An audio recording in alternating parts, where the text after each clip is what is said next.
क्या पुलिस के जो आईएएस हैं, आईपीएस हैं, बड़े बड़े पढ़ाई लिखाई करके आते हैं, क्या वो इतने दबाव में आ जाते हैं पॉलिटिकल पार्टी के या सत्ता के कि वो कॉन्स्टिट्यूशन को, जो भी कॉन्स्टिट्यूशन में प्रावधान है उसको इग्नोर करने लगते हैं? सिर्फ आईएएस आईपीएस की ही बात क्यों शंभू जी, यहाँ कौन है, कौन जो स्तंभ है हमारे संविधान का, कौन स्तंभ है जो पूरा साहस और ईमानदारी के साथ अपना काम कर पाया है? आप न्यायपालिका को ले लीजिए, मीडिया का ले लीजिए, तो सदुपयोग भी पूरा नहीं हो पा रहा है, लोग प्रताड़ित भी हो रहे हैं और उस कानून का सदुपयोग भी पूरा नहीं हो पा रहा है, और एक तरफ उसका दुरुपयोग भी हो रहा है। उसमें सुप्रीम कोर्ट ऑफ इंडिया भी ऑनरेबल 2018 में उन्होंने ऐसा ड्रास्टिक उन्होंने जजमेंट दिया था जो बाद में एक ऑनरेबल हाई कोर्ट ने दूसरे राज्य के, इसलिए अभी हम पर वो लागू नहीं है सीधे तौर पर। आज मेरे साथ खास मेहमान हैं। इस देश में सुप्रीम कोर्ट के जज कह चुके हैं कि कमजोर के लिए, संसाधन विहीन के लिए न्याय मिलना बहुत आसान नहीं है। मेरे साथ बिहार के एडीजी अनिल किशोर यादव हैं। एक आईपीएस के तौर पे लगातार इनकी तारीफ है, देश भर में चर्चा है कि जिसके साथ कोई नहीं खड़ा है उसके साथ कानून खड़ा है, और उसके प्रतीक बन गए हैं। तमाम जो खासकर बीकर सेक्शन के जो लोग हैं, एससी एसटी, उनके लिए तो एक उम्मीद की किरण है, और लगातार भारतीय संविधान, भारत की पुलिस व्यवस्था को लगातार विश्वसनीयता की एक ऊंचाई पर ले जाने के लिए अनिल किशोर यादव जी को जाना जाता है।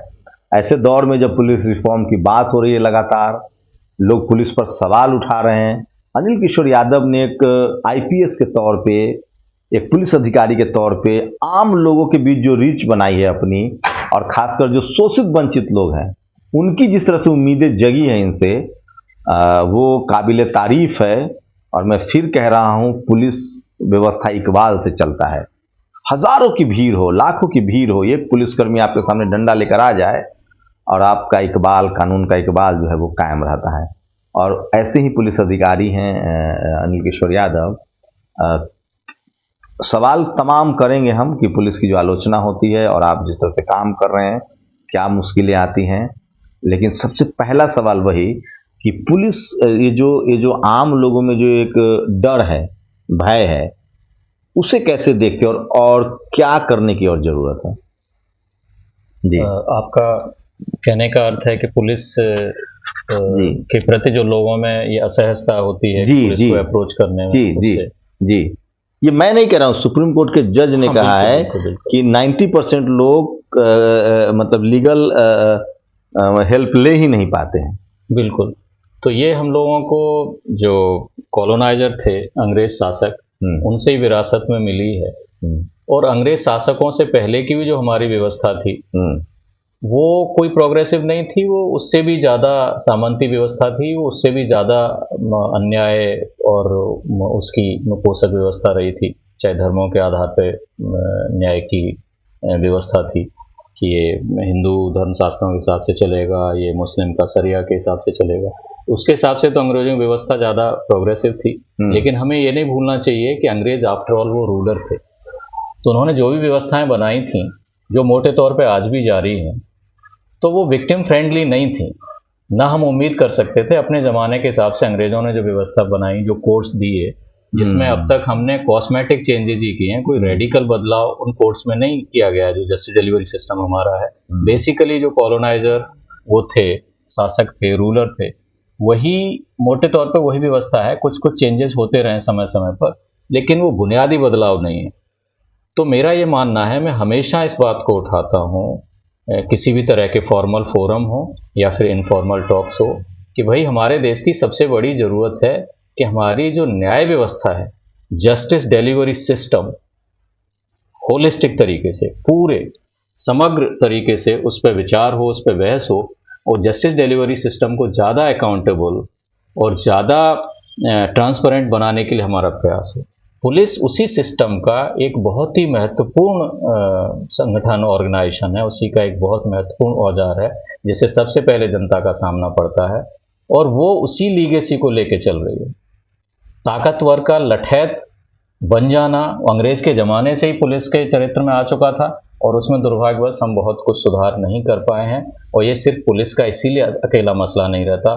मैं कहता हूँ कि ये जो बहस है पूरे तौर पर पूरे समग्र जस्टिस डिलीवरी सिस्टम से जुड़ी हुई बहस है, इसलिए उस पर बात होनी चाहिए, उस पर डिबेट होनी चाहिए, और तभी ये सार्थक हम इसको रिजॉल्व कर पाएंगे। खाली पुलिस रिफॉर्म के बात करने भर से या इंडिविजुअल्स के बारे में बात करने भर से कुछ नहीं होना। जब जुडिशियरी सिस्टम के जब लोग मिलेंगे तो मैं उनसे पूछूंगा, हम तो आपसे, आप पुलिस के अधिकारी हैं, मेरी एक धारणा है, मैंने कई बार बोला भी है कि भारतीय पुलिस के बारे में मेरी राय है कि ये पैसे वालों को बचाती है और गरीब को फंसाती है।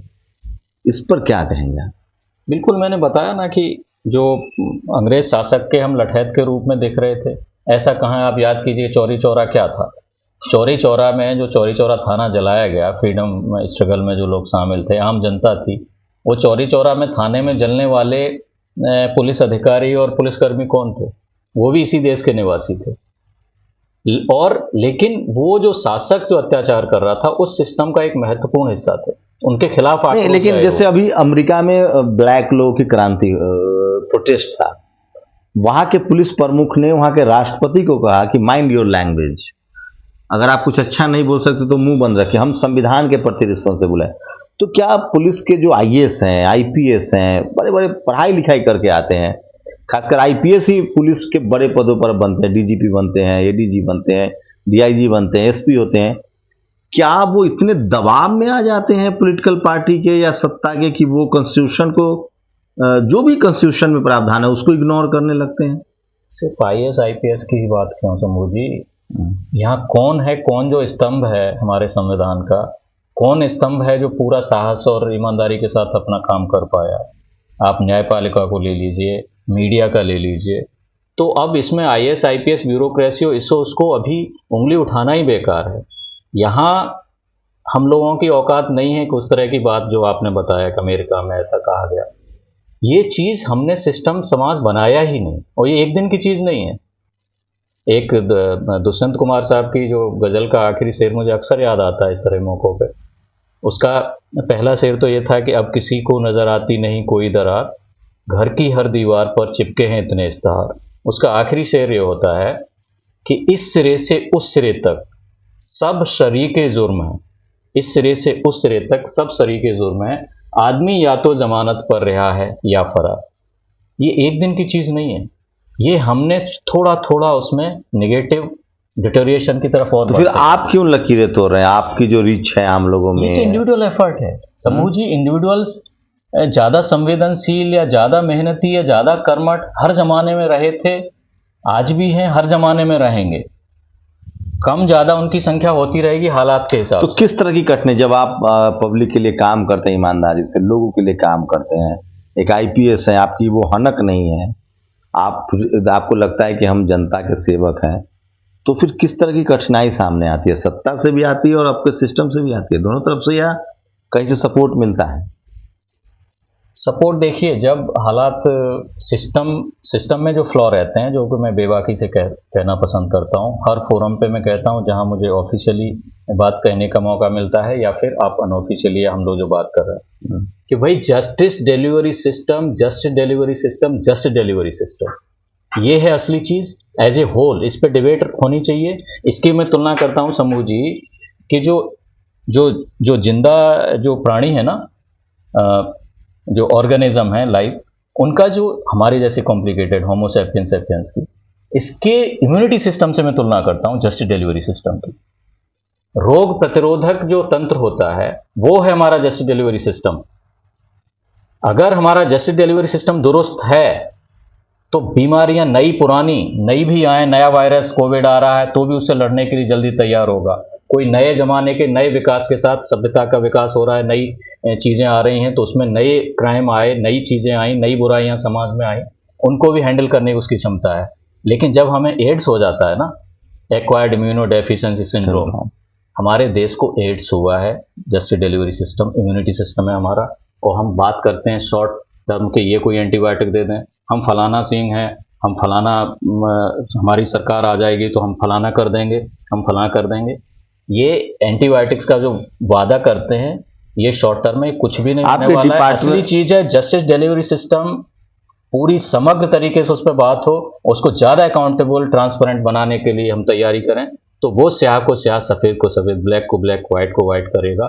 और वो रोग प्रतिरोधक क्षमता एक हमारी और हम बढ़ाएगा। सब्जेक्टिव सवाल लेते हैं, उसके बाद आपके डिपार्टमेंट पर आएंगे कि मेरी राय है ये कि अगर दरोगा को हम ठीक कर दे तो थाना ठीक हो सकता है, एसपी को ठीक कर दे तो जिला ठीक हो सकता है, डीएम ठीक रहे तो भी जिला ठीक हो सकता है, मुख्यमंत्री ठीक हो जाए तो स्टेट ठीक हो सकता है। विल यू एग्री और नॉट? मैं फिर कह रहा हूं समूह जी, मैं आपसे पूरी तरह से इत्तेफाक इससे नहीं रख सकता, क्योंकि मैं ये कहता हूं कि ये हम इंडिविजुअल सर्टेन ऑर्गेनाइजेशन या सर्टेन पदों को टारगेट कर रहे हैं।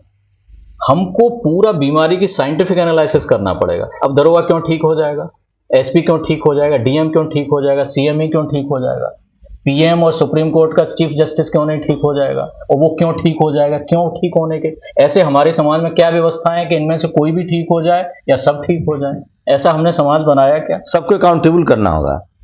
वो कहां से होगा? यहां जो ताकतवर कहीं मूर्ख बना के आपको पहुंच गया तो वो सबको ध्वस्त कर देगा। ये चीज कहां से आएगी? Value system. तो ये ऐसी दाढ़ी वैसी दाढ़ी उनके प्रवचनों से आएगी, इन धर्मशास्त्रों उन किताबों से आएगी। वो मैं कहना चाहता हूं कि बहस इस पे होनी चाहिए कि असली चीज कहां से आती है, कि ये सही है ये गलत है, ये कौन तय करता है, कहां से तय होता है? किताबें और ये चीजें बोलने में तो बड़ी अच्छी लगती हैं, कानून संविधान और सब बोलने में पढ़ने में, और मतलब हम अच्छे सिर्फ लगते पुलिस हैं। को ब्लेम करें, हमारा वैल्यू सिस्टम, जनता का भी वैल्यू सिस्टम बहुत खराब है। नहीं, जनता वाले फिर जनता में हम विलेम करने में लग जाते हैं। वैल्यू सिस्टम भी किनको सुधारना था? ये बहस इंटेलेक्चुअल्स को करनी थी कि वैल्यू सिस्टम कहां से सुधरेगा। मैं कहता हूं, मेरा दावा है, इसके लिए मैं सभी जूरिस्ट सभी इंटेलेक्चुअल किसी के भी साथ में डिबेट करने को तैयार हूं, किसी भी फोरम पे। सबसे इंपॉर्टेंट चीज है justice delivery system as a whole, holistic तरीके जस्टिस डिलीवरी सिस्टम पे अब बात बार बार इशारा कोर्ट की तरफ है।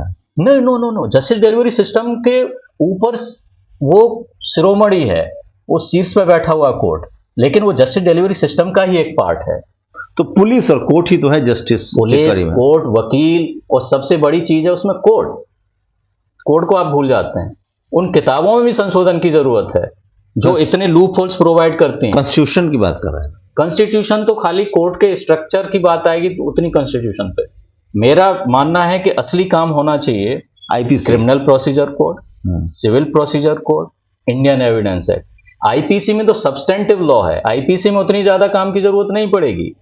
यहां कहीं ऐसा प्रावधान नहीं है कि जिस चीज को पुरस्कृत किया जाना चाहिए था उसमें आपको पनिशमेंट है या इसका उल्टा। इस बहस का ज्यादा कुछ अर्थ मेरे पास नहीं है कि 10 साल से सजा बढ़ा के 12 साल कर दो या आजीवन कारावास कर दो या फांसी कर दो। इससे भी कहीं ज्यादा महत्वपूर्ण, ये महत्वपूर्ण है सीवियरिटी ऑफ पनिशमेंट, दंड की कठोरता, लेकिन इससे कम महत्वपूर्ण नहीं है वो चीज कि किस प्रक्रिया के द्वारा आप ये चीज तय करते हैं और वो ट्रांसपेरेंट है या नहीं है, अकाउंटेबल है या नहीं है। तो सीवियर पनिशमेंट हम निर्भया के बाद में हमने फांसी की सजा दी बलात्कार के मामलों में और उसमें, लेकिन उसके बाद क्या बलात्कार कम हो गए?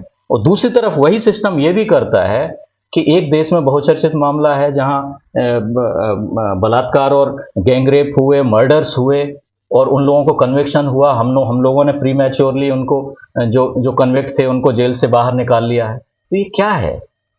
तो ऐसे नहीं होगा। ये सजा मतलब ये बढ़ाने मानते घटाने हैं की कि बात नहीं रसूख है। के हिसाब से पुलिसिया व्यवस्था काम करती है। पुलिस व्यवस्था क्या, पूरी व्यवस्था, वो जो निकाला वो पुलिस ने निकाला है, वो किसने निकाला है? चलिए आपके डिपार्टमेंट पर आते हैं। एक बड़ा उसमें तो सब शामिल है, कोर्ट बड़ा भी शामिल सवाल है। आप बीकर टॉप शिक्षक, एग्जीक्यूटिव शामिल है, टॉप जुडिशरी शामिल है, कौन नहीं शामिल है?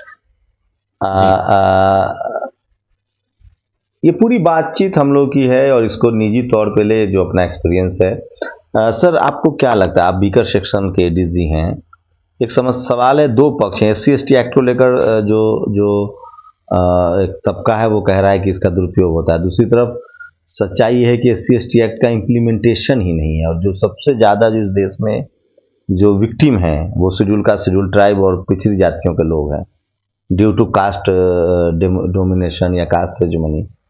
तो उसको कैसे देख रहे हैं, क्या दुरुपयोग हो रहा है या उसका इस्तेमाल ही नहीं हो पा रहा है? देखिए, विडंबना यह है कि दोनों ही बातें सही हैं। सदुपयोग भी पूरा नहीं हो पा रहा है, लोग प्रताड़ित भी हो रहे हैं और उस कानून का सदुपयोग भी पूरा नहीं हो पा रहा है, और एक तरफ उसका दुरुपयोग भी हो रहा है। और इसके लिए फिर मैं बता दूं, जो शॉर्ट साइटेड तरीके से इस पे बहस होती है वो नहीं है। मैं इसको फिर उस बहस को वहां तक ले जाता हूं। ये फेल्योर उस कानून विशेष का नहीं है, ये फिर से फेल्योर है पूरी जस्टिस डिलीवरी सिस्टम का। आखिर किसकी जिम्मेवारी है कि अगर आपने किसी पे, आप मान लीजिए SC हैं, आपने मुझ पे झूठा केस कर दिया, तो झूठा केस को झूठा साबित करके और उसको करने की जिम्मेवारी किसकी है? आपकी तो नहीं है, न मेरी है। वो इसी जस्टिस डिलीवरी सिस्टम की व्यवस्था की है, इसी पुलिस की है, इसी कोर्ट की है, इसी कानून की है। तो ये सारी चीजें, और भी कानूनों का दुरुपयोग होता है। और SC ST एट्रोसिटीज एक्ट या महिलाओं के पक्ष में बनाए गए कानून, महिला अत्याचार 498A, डाउरी प्रोहिबिशन एक्ट, इनके बारे में भी बहुत बात होती है कि इनका बहुत मिसयूज होता भी है मिसयूज, लेकिन इनके अलावा भी सबका होता है मिसयूज, उसके बारे में कोई बात नहीं करना चाहता। बात उठती है उन्हीं मामलों की जो कमजोर वर्गों की सुरक्षा के लिए जो कानून अतिरिक्त रूप से मजबूत बनाए गए, उन पर सवाल हम बड़ी आसानी से उठा देते हैं। उसमें सुप्रीम कोर्ट ऑफ इंडिया भी ऑनरेबल 2018 में उन्होंने ऐसा ड्रास्टिक उन्होंने जजमेंट दिया था, जो बाद में ऑर्डिनेंस से ये हुआ और बाद में रिव्यू पिटीशन में उसको लार्जर बेंच ने उलट दिया। तो वो जो उस बेंच में थे वो आज के हमारे ऑनरेबल CJI बन चुके हैं, जिनका वो जजमेंट उल्टा गया। तो ये चीजें भी हो रही हैं। तो कमजोर वर्ग के पक्ष में जो कानून बनाए जाते हैं वो सबसे पहले टारगेट लोग कर लेते हैं, क्योंकि बायसनेस है।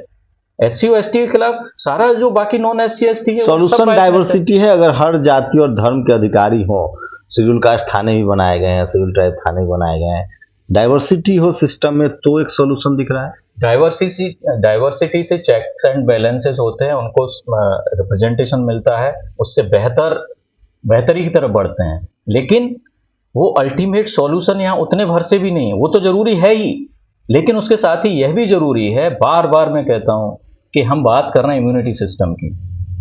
उपदेश देने से, बातें करने से नया कानून हमने इनेक्ट कर दिया, किताब में अच्छा लग रहा है, बोलने में अच्छा लग रहा है, भाषण देने में अच्छा लग रहा है, वोट देने में, वोट लेने में, वोट मांगने में अच्छा लग रहा है, लेकिन इंप्लीमेंट होता है जमीन पर। और जमीन पर इंप्लीमेंट होते होते उसके बीच में इंसानी फितरत के कितने सेट्स, कितने फैक्टर्स आ जाते हैं। कहाँ कौन इंसानी फितरत में जो बेईमानी है और स्वार्थ और सेल्फ प्रिजर्वेशन घुसा हुआ है, कहीं जाति के रूप में, कहीं धर्म के रूप में, कहीं पॉलिटिकल आइडियोलॉजी के रूप में, कहीं पैसे की बेईमानी, इतनी तरह की चीजों से गुजरते तो मान लें कि हम लोग अभी सिविलाइज सोसाइटी नहीं हुए हैं, हम लोग इथिकल ह्यूमन नहीं हुए हैं, सिविलाइज नहीं हुए हैं। नहीं, सिविलाइज्ड हम हैं, बाकायदा सिविलाइज्ड हैं, इतनी चीजें कर रहे हैं, सिविलाइजेशन की जो परिभाषा आती है वो सब कर रहे हैं। लेकिन मैं कहता हूं कि सिविलाइज लोगों में से भी जो उसकी ज्यादा से ज्यादा संख्या न्यायप्रिय चीजों की होनी चाहिए, जिनको वैल्यू की बात होती है, इंसाफ पसंद की बात होती है, वो चीज कहां से आएगी? वो यहां से आएगी। मुझे सबसे ज्यादा डिलीवरी सिस्टम पे काम सबसे ज्यादा कॉल आते हैं कि जो लोग शेड्यूल कास्ट, शेड्यूल ट्राइब के हैं, जो SC ST एक्ट में क्या क्या प्रावधान है, क्या इसमें ये सच है कि कई सारे फैसले आते रहते हैं। अभी केरल हाई कोर्ट का आया, कर्नाटक हाई कोर्ट का आया, तो क्या लगता है कि SC ST एक्ट में जो वीकर सेक्शन के लोग हैं, अमूमन शेड्यूल कास्ट, शेड्यूल ट्राइब की जो आर्थिक और सामाजिक स्थिति है वो खराब है अभी भी इस देश में, जाति की वजह से उनका शोषण हुआ है।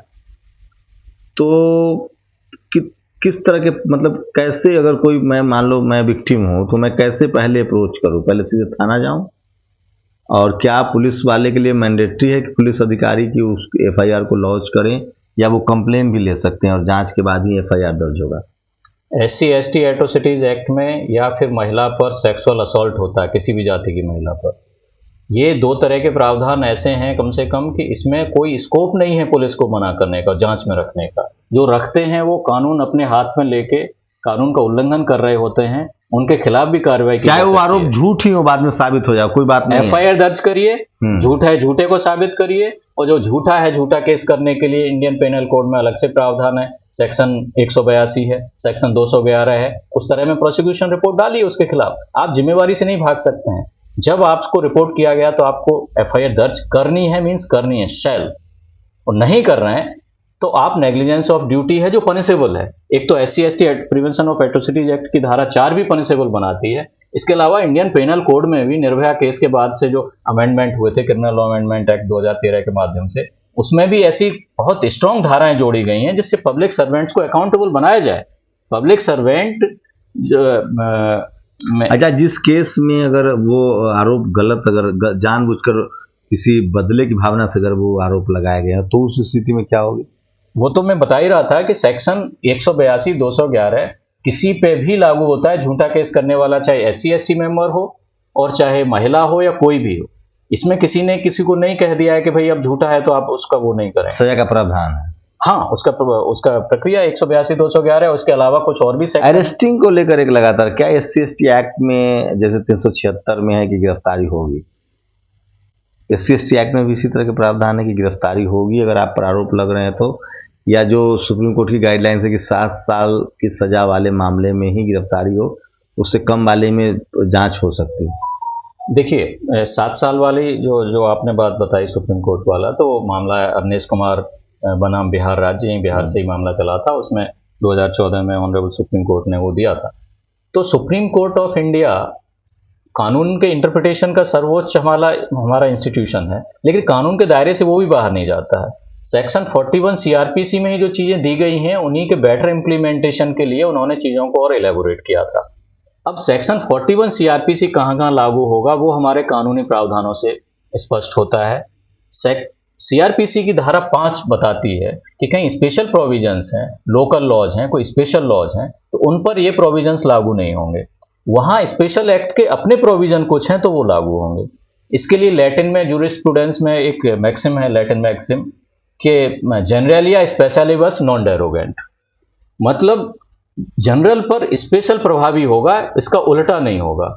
तो उस हिसाब से जब SC/ST prevention of atrocities act पे जब हम पहुंचते हैं, तो उसका सेक्शन 20 भी स्पष्ट करता है कि इसके प्रावधान ओवरराइडिंग होंगे सभी पर और प्रावधानों पे। और उसी में सेक्शन उसके जो और भी सेक्शंस हैं उनको पढ़ के और उसकी पूरी उससे वो निष्कर्ष निकलता है कि ये इसमें अरेस्टिंग जरूरी है, स्टेट की रेस्पॉन्सिबिलिटी है, फिर उसे डरा धमका ना सके उसको, पीड़ित पक्ष को। रूल्स जो बनाए गए उस कानून के, तो रूल का 12 नियम 12 उपनियम 2 में साफ कहा गया है कि सुपरिटेंडेंट ऑफ पुलिस की जिम्मेवारी है कि FIR उसकी दर्ज हो जाए और to take effective measures to apprehend the accused, यानी अभियुक्त को गिरफ्तार करने के लिए ठोस कदम उठाए जाएं।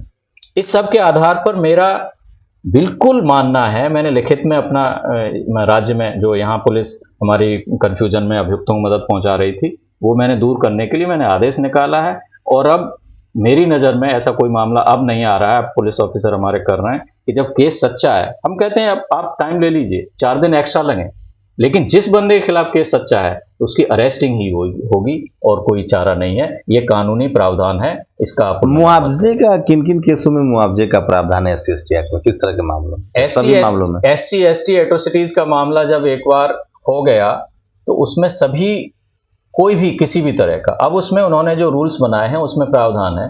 तो जो ज्यादा गंभीर सेक्शन है, जो गंभीर धाराएं, बलात्कार हो गया, हत्या हो गई, तो उसमें अधिकतम मुआवजा राशि के प्रावधान है।